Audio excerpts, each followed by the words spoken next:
얼마 전에 어느 분이 제게 이런 말을 합니다. 내 인생 그동안은 그래도 내가 컨트롤할 수 있었는데 이제는 내가 어떻게 하지 못하는 아웃 오브 컨트롤이 된 느낌입니다. 이렇게 얘기해요.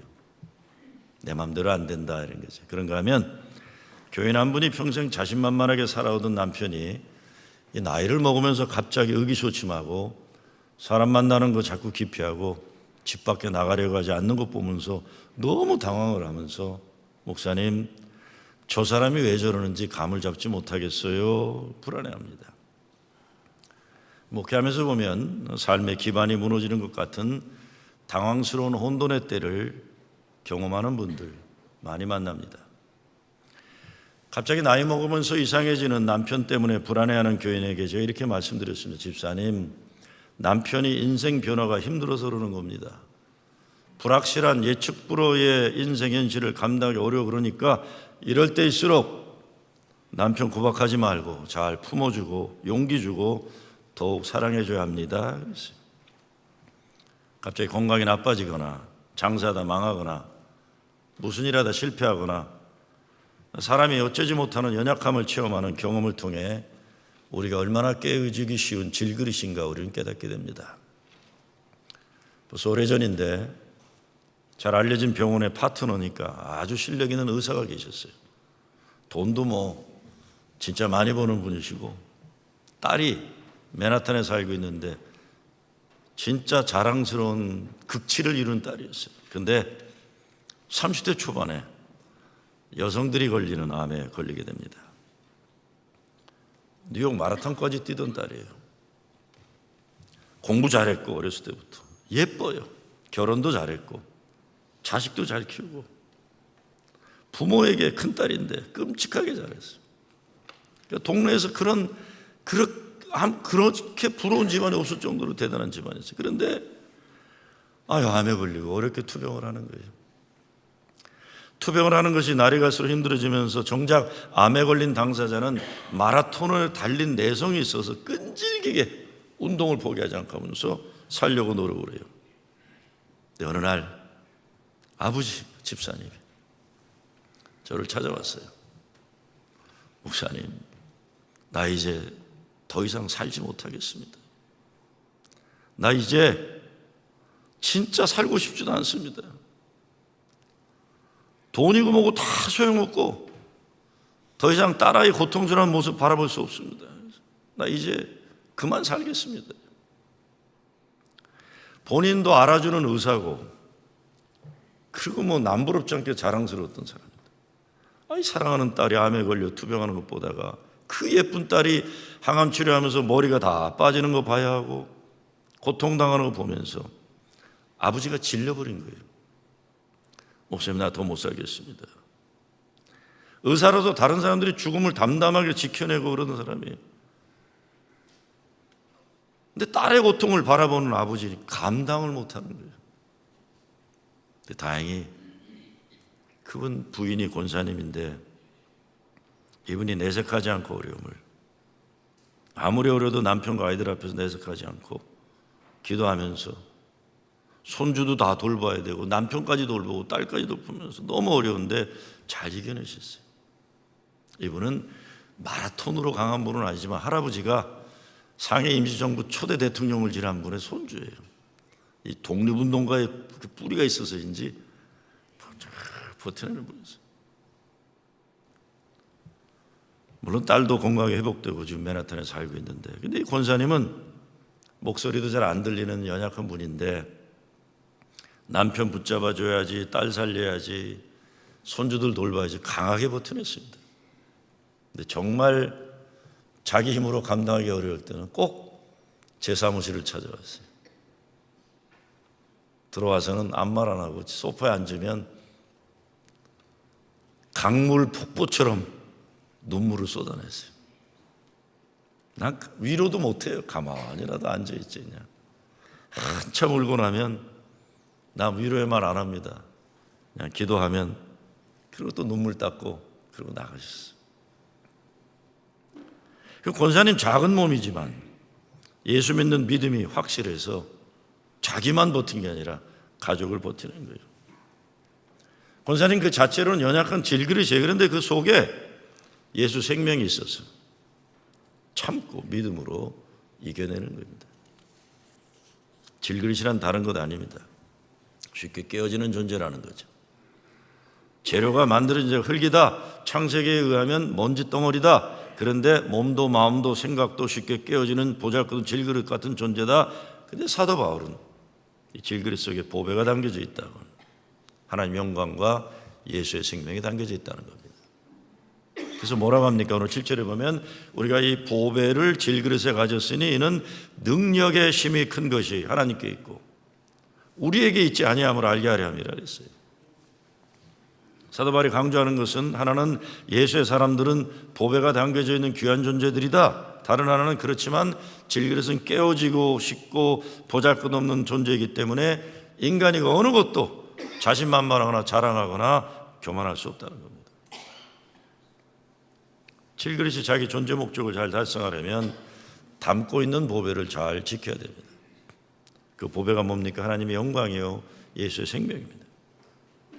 예수님은 자기 몸을 내어 죽기까지 우리를 사랑하신 분이에요. 우리가 그분을 나의 주로 고백하고 그분을 내 마음에 영접하게 되면 우리의 연약한 질그릇 속에 보배를 담고 살아가는 존재가 되는 겁니다. 질그릇 그 자체로 자랑할 것도 없죠. 보잘것도 없고. 그러나 우리가 이 질그릇 안에 예수 그리스도의 생명을 가지게 될 때에 우리의 질그릇은 천하의 귀한 강한 그릇이 되는 겁니다. 그 속에 담겨있는 보배, 예수 때문에 우리가 착각하며 살 때가 참 많습니다. 예수 잘 믿고 신앙적으로 성숙하면 믿음이 상당한 수준으로 올라갈 거고 죄에 대한 유혹이나 욕심도 없어질 거고 또한 쉽게 죄도 짓지 않을 거라 생각하는데, 물론 성숙해지고 이전보다 변화된 삶을 살아가지만 분명한 것은 변화란 질그릇 자체가 변하는 건 아니에요. 그 질그릇이 금그릇 되거나 고려 청자나 무슨 당나라 백자가 되고 이러는 건 아니에요. 질그릇은 그대로예요. 질그릇에 무슨 다이아몬드가 바뀌게 되거나 금으로 도배질하고 도금하고 그러는 건 아니에요. 무슨 말입니까? 우리가 예수 그리스도를 영접하고 신앙생활을 한다 해도 인간은 영원히 하나님의 은혜가 아니면 십자가 보혈이 아니면 살 수 없는 존재라는 거예요. 그런데 우리가 이 질그릇 속에 예수의 보배를 갖게 되면 어떤 일이 일어납니까? 8절 9절에 보니까 우리가 사방으로 우겨싸움을 당해도 쌓이지 아니하며 답답한 일을 당하여도 낙심하지 아니하며 핍박을 받아도 버림받지 아니하며 거꾸로 됨을 당하여도 망하지 아니하고 신나는 말이에요. 정말 이와 같은 말씀 붙잡고 살아 인생 어떤 어려움이 있어도 우리는 여기까지 왔습니다. 그렇죠? 여러분 아닌 것 같아도 이 말씀 때문에 여기까지 온 거예요. 그렇죠? 이 말씀 붙잡고 밀고 온 거예요. 이번 달 중순이면 한국에서 출판되는 책이 있는데 일정시대와 유교를 거쳐내고 우리 조국 고난의 역사를 살아온 시대의 어른들에 대한 이야기를 모아놓은 책이에요.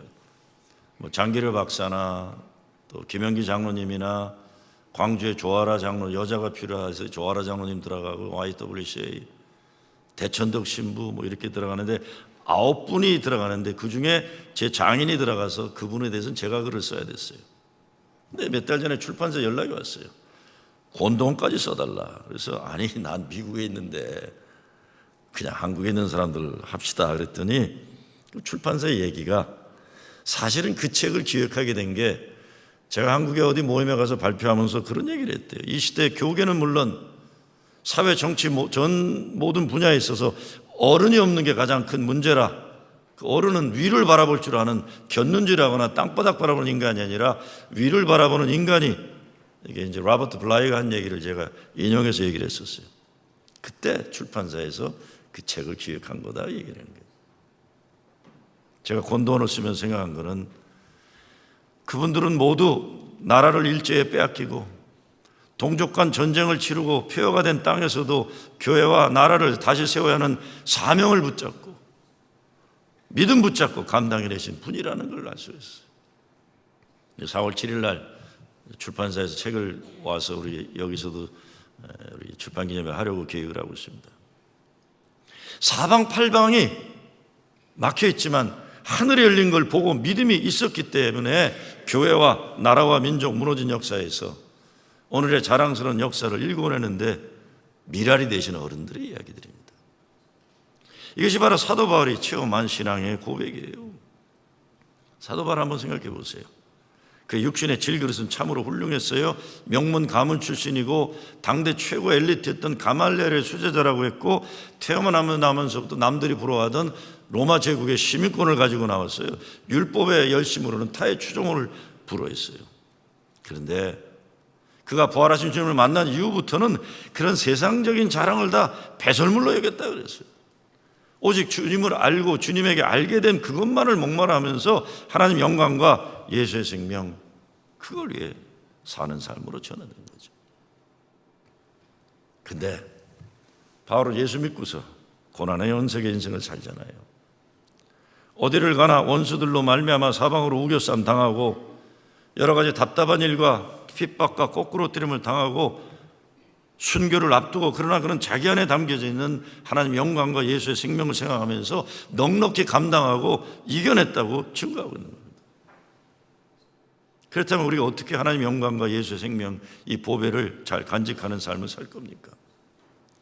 역설적인 말이 되겠지만 깨어져야 돼요.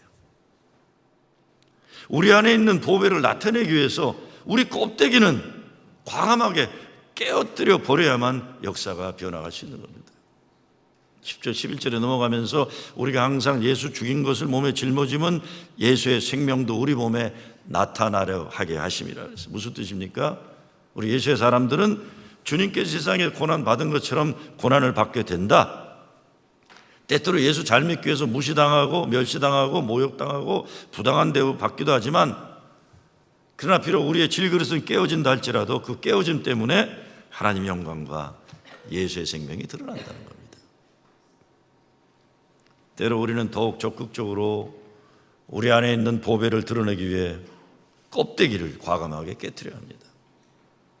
본문에서 예수의 죽인 것을 짊어진다든지 예수를 위하여 죽음에 넘겨온다는 표현은 곧 질그릇을 깨뜨린다는 것과 같은 뜻입니다. 우리의 겉사람과 같은 질그릇은 깨어져야 해요. 그렇지만 그래야만 우리 안에 있는 보배가 드러나게 되는 겁니다. 옥합을 깬 여인의 이야기가 그거죠. 옥합을 깨어 주님 발 앞에 300데나리온이라는 3만 불 가치 되는 이 향수를 주님 발 앞에 댈 때 깨어져서 주님을 영광에 돌리는 여인이 될 수 있었던 거예요. 제가 지난주 송칠성 권사님 천국 환송 보내고 수요 예배 때도 그런 말씀 잠깐 드리고 새벽에도 그랬지만 힘들더라고요. 진짜 힘들어요. 근데 그 힘든 게 송 권사님만 떠나셔서 힘든 건 아니에요. 제가 지난 주간 우리 교회 목회 스태프들에게 그런 말을 했어요.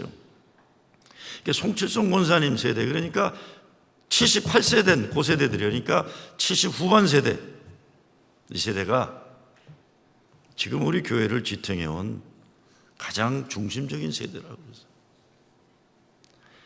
여러분 용서하세요. 그 세대뿐 여기 다 이렇게 본인이 아시죠? 다 누군지 다. 우리 강 장로님부터 해서 다 고세대세요. 그렇죠? 용서하세요. 길어야 10년이세요. 그렇죠? 그 내가 또 많이 보태드린 거예요. 그것도. 내가 우리 부목들한테 야 앞으로 어떡하냐 우리. 앞으로 어떡하냐 그랬어요. 그 세대가 70년대 초반 30대 이민 와서 가정 지키고 교회를 세워나간 세대예요. 이분들 떠나시고 나면 앞으로 이민교회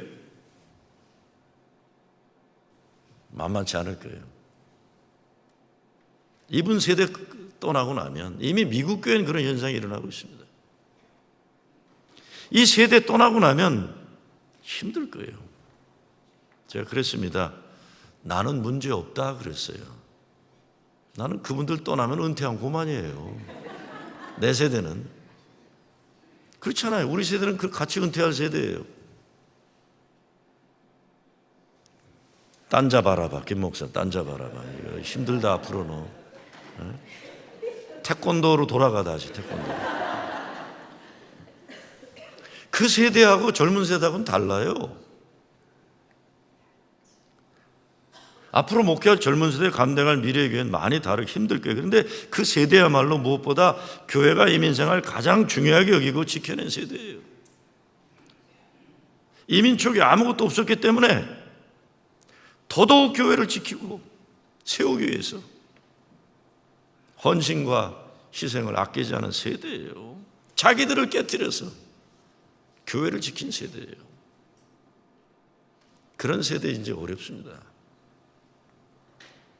정말 역설적인 말씀이지만 때로 깨어지는 아픔을 통해 하나님의 영광과 예수님의 생명이 우리 삶에 생생하게 드러나는 겁니다. 근데 오늘 말씀 보면 그 정도로 그치는 게 아니에요. 오늘 말씀은 어떤 의미에서 하나님께서 스스로를 질그릇 같은 인간의 품으로 안겨 들어오셨다는 거예요. 예수님이 성육신하심으로 하나님이 땅으로 오신 것 같이 그런 거예요. 이제 하나님은 인간 위에 계시는 분이 아니라 인간과 한 몸 하나가 되신 거예요. 질그릇 속으로 들어오신 거예요. 어떤 분은 그래서 하나님께서 스스로의 운명을 인간의 운명에 붙들어 매셨다 이렇게 설명하고 있어요. 하나님이 자기의 운명을 인간의 생명 운명과 붙들어 매셨다. 우리 속에 오신 거예요. 그릇은 그 안에 들어있는 내용으로 판가름납니다. 동시에 그릇 안에 담긴 것은 그 담고 있는 그릇과 무관하지 않아요. 그릇이 깨지면 그 안에 들어있는 것이 망가질 수밖에 없는데 이렇게 해서 하나님과 인간은 하나의 운명 공동체가 되는 거다 이런 얘기입니다.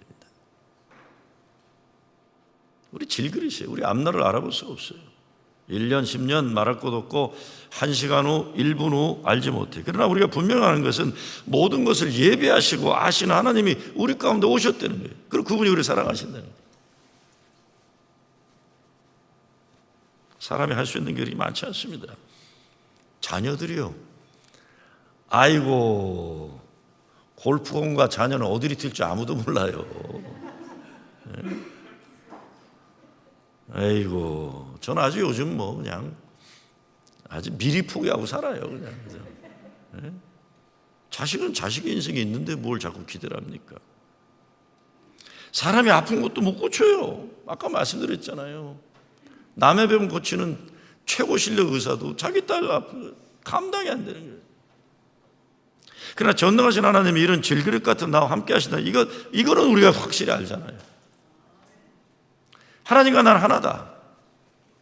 예수의 생명이 이 질그릇 그 안에 들어와서 하나님과 하나님의 사람을 꽉 붙들어 매고 있다 이런 겁니다. 이제 우리는 미래를 모르고 어쩌지 못하는 일이 많지만 두려워하지 않아도 되는 거예요. 걱정과 근심과 불안에 휩싸여 있을 필요 없는 거예요. 우리와 하나 되고 함께 하시는 하나님과 무엇을 해도 같이 하고 어디 가도 함께 가는 거예요. 근데 사람들은 자기 자신의 질그릇만 소중하게 여길 때가 얼마나 많습니까? 내가 가진 세상 재물, 내가 쌓아 놓으면서 온 업적, 내가 가진 자라온 배경, 우리 이런 것들이 장애물이 되어서 우리 안에 있는 보배는 감춰지고 보잘것없는 질그릇이 자꾸 드러날 때 얼마나 많습니까? 그게 깨져야 돼요 우리가. 그래야만 보배 되신 예수의 생명과 하나님의 영광이 드러난 거죠. 한 알의 밀알이 땅에 떨어져 죽지 않으면 한 알 그대로 있고 죽으면 많은 열매 맺는다는 예수의 말씀도 그거예요. 질그릇이 깨어져요. 예수의 보배가 나타나고 내가 죽어야 많은 열매 맺는다는 역설적인 복음의 진리입니다. 문제는 바로 나에게 있습니다. 오늘날 우리는 보잘것없는 질그릇에 너무 많은 미련과 애착을 가지고 있으면서 정작 우리 속에 있는 보배에 대해서는 깊게 생각하지 않습니다. 천하보다 귀한 보배가 질그릇이 있는데 질그릇은 못생기고 약하고 값싸고 그저 그런 건데 하나님은 가장 귀한 것을 여기에 담아주신다. 바울이 왜 그런 이야기를 합니까? 로마 시대 사람들이 그릇에 집착했다고 했어요. 집에 가면 그릇 자랑하느라고 금그릇, 은그릇 이것이 자신의 신분과 귀천을 결정했다는 거예요. 아, 저 집은 금그릇이 있는 집이구나. 그런 로마 시대의 문화에 비해서 예수 믿는 사람들은 오히려 우리는 별거 없다. 우린 질그릇이다. 흙으로 빚은 평범한 그릇이다. 하찮고 약하다. 그런데 하나님의 영광과 예수의 생명은 우리 가운데 담겨져 있다는 거죠. 우리 질그리스예요, 그렇죠? 그런데 여기에 하나님이 성령을 부으시고 능력을 나타내신다. 예수를 그리스도로 고백하는 성도들, 흙으로 지음받은 피조물에 불과하지만 그 속에 천지를 창조하신 하나님이 거하심으로 최고의 영광을 누린다. 그래서 믿음으로 사는 성도들은 하나님의 능력이 나타나게 되어 있다는 겁니다. 성도들이 일하는 그 어떤 일도 하나님 계획 밖에 있는 건 없다는 거예요. 그분이 예정하시고 택정하셨다고 그랬어요. 이것이 사방으로 우겨싸움을 당해도 또 답답한 일을 당하여도 성도들이 담대할 수 있는 이유입니다. 그릇이 뭡니까? 그릇에 물이 담겨있으면 물통이죠. 밥에 담겨있으면 밥통이죠. 사탕이 있으면 사탕 그릇이죠. 약이 있으면 약탕이고 돈이 있으면 돈통이고 쓰레기 있으면 쓰레기통이에요. 배설물이 들어있으면 뭐예요? 아무리 금그릇이라도 그거는 똥통이에요. 똥통. 고상한 말로 요광통이에요. 요광. 여러분이 그릇인데 여러분에게 무엇이 담겨있냐에 따라 여러분이 어떤 존재인가가 판가름 나는 거예요. 큰 그릇이라고 하면서 거기에 배설물 담겨있으면 요광이에요. 요광. 제가 옛날 얘기하는 것도 웃기지만 젊어서는 딴 데 가서 얘기하지 마세요. 제가 정치에 좀 꿈이 있었어요. 속으로. 세상 야망 이루지 못하는 내 자신에 대해 그래서 불만스럽고 세상 명예에 대해 사실은 예민했습니다. 목사가 되어서도 오랜 동안 하나님께 인정받는 데 신경 쓰기보다 사람들에게 인정받는 인물 되려고 사실 발버둥 쳤어요.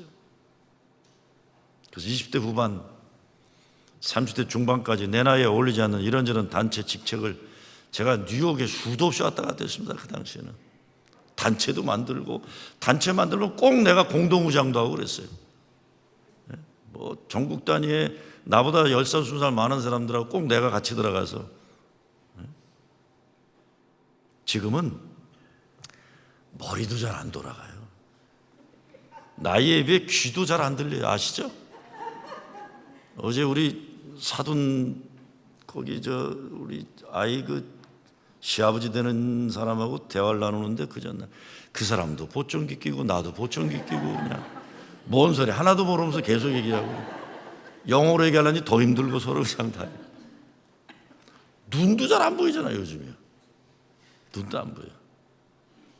그렇지만 제가 이래봬도 40대 중반 50대 초반까지만 해도 세상 정치 이야기하고 인물 이야기하면 남에게 뒤져본 적이 없어요. 신나가지고 내가 알고 있는 세상 인물들에 대해 아는 것처럼 평가하고 그랬어요. 내가 사실 어느 큰 인물과 어떤 일을 같이 했고 내가 누구 밥을 몇 번 사줬고 누구를 알고. 근데 그러고 나면요 허탈감만 쏟아지더라고요. 여러분 미국에 살고 있는 우리 동포들은요 대한민국 정치 짝사랑하지 마세요. 허망하고 허탈해요.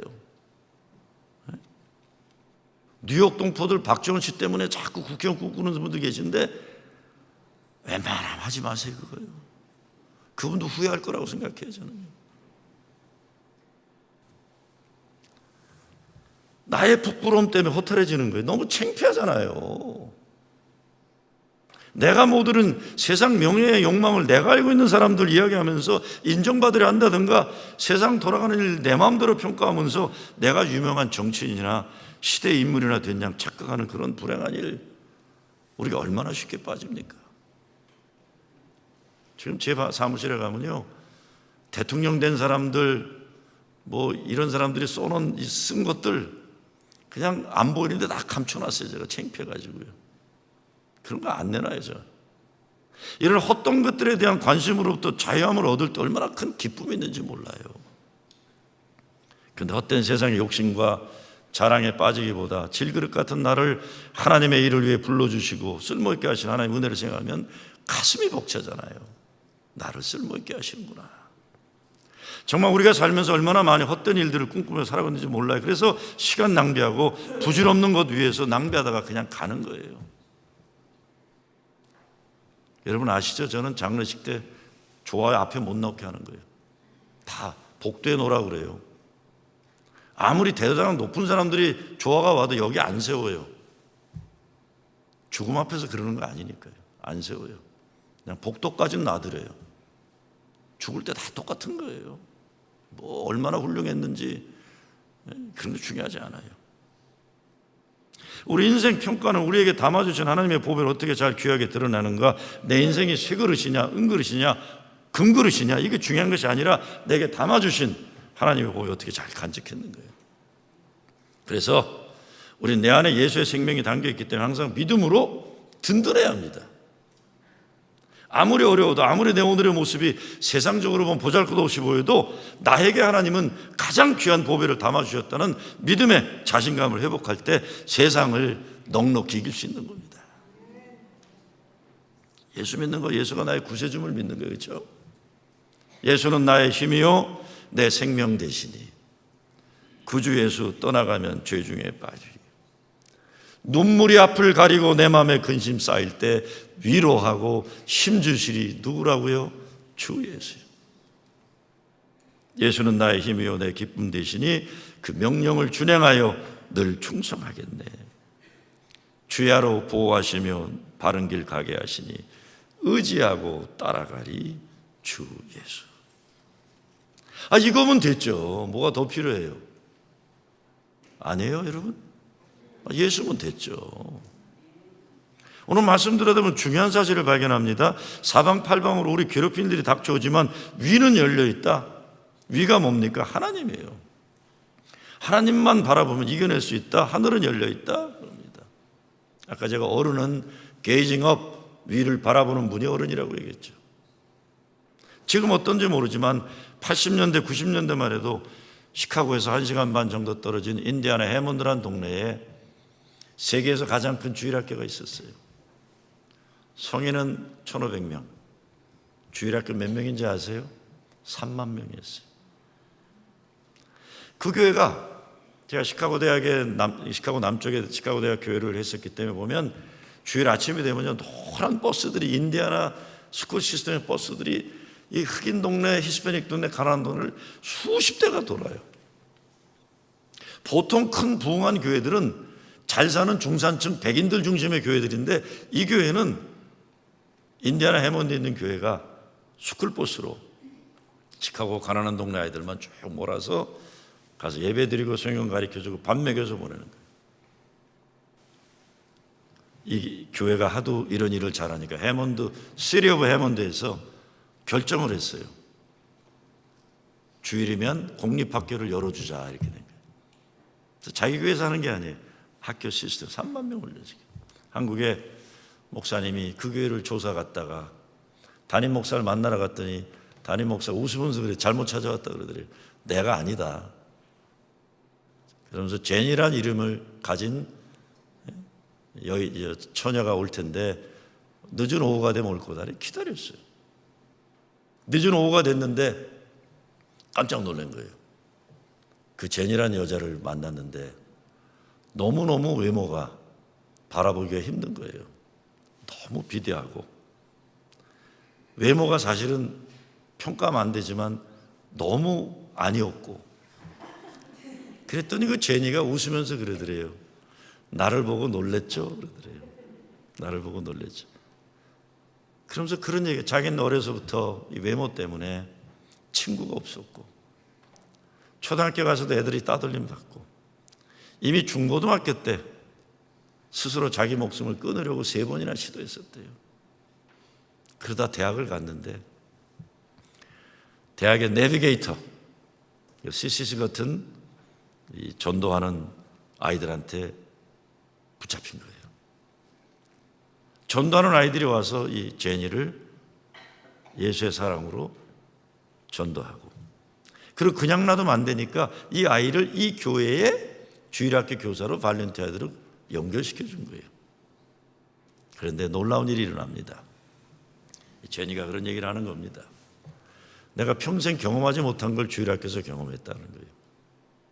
처음에 맡은 애들이 어린애들, 킨더가든 같은 애들 8명을 맡았는데 놀라운 사실을 발견했는데, 이 아이들은 자기 외모에 대해서 아무 관심이 없더래요. 얼마나 자기가 사랑하느냐만 관심 가지게 된 거예요. 깜짝 놀란 거예요. 내 외모에 대해서 전혀 관심이 없고 나의 사랑을 기다리고 있는 이 아이들을 만나면서 어마어마한 자기 삶의 변화가 일어나는 거예요. 내가 이 아이들을 위해 살아야 되겠다. 이 아이들을 위해 살아야 되겠다. 그래서 행복을 찾게 되는, 그렇죠? 이게 외모가 아니구나. 내가 예수님 사랑하고 그 사랑으로 이 아이들을 사랑하면 이러면 되는구나. 어마어마한 기적의 역사가 일어나는 거죠.